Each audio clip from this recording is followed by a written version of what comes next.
അങ്ങനെ പുതിയൊരു പടം കണ്ടടേ. DNA തമിഴ് മൂവിയാണ്. അതർവയാണ് ഹീറോ. പടം ഒരു ത്രില്ലർ മൂവിയാണ്. ഇതിന്റെ ഫസ്റ്റ് സ്റ്റാർട്ടിങ്ങിൽ കുറച്ച് സീൻസ് കാണിക്കും. ആ സീൻസ് അവിടെ കാണിക്കുന്നത് കൊണ്ട് നമുക്ക് ഈ പടത്തിന്റെ പോക്ക് എന്താണ്, എങ്ങോട്ടാണ്, ആരാണ് വില്ലൻ, കഥ എങ്ങോട്ട് എത്തും, എവിടെ ചെന്നെത്തും, എല്ലാം നമുക്ക് പിന്നീട് അങ്ങോട്ട് വരുന്ന സീൻസിലെല്ലാം കഥ പറഞ്ഞു വരുന്ന സംഭവങ്ങൾ കാണുമ്പോഴത്തേക്ക് നമുക്ക് മനസ്സിലാവും.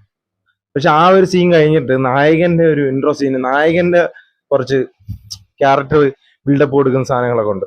അത് കാണുമ്പോഴത്തേക്ക് നമുക്ക് പടത്തിന്റെ ട്രാക്ക് തന്നെ ഇത് വേറൊരു റൊമാൻറ്റിക് മൂവി അല്ലെങ്കിൽ ഒരു ഫാമിലി അങ്ങനത്തെ ഒരു ലെവലിലേക്ക് പോകുന്ന ഒരു തരത്തിലേക്ക് വന്നിട്ടാണ് പടം ട്രാക്ക് മാറി പിന്നെ ഒറ്റ പോകുന്നത്.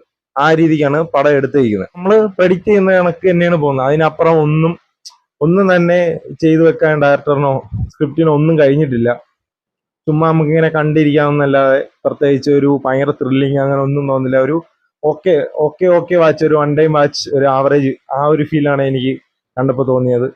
അപ്പൊ അത്രേ ഉള്ളൂ തമിഴിൽ നിന്നും ഒരു ത്രില്ലർ ചിത്രം DNA.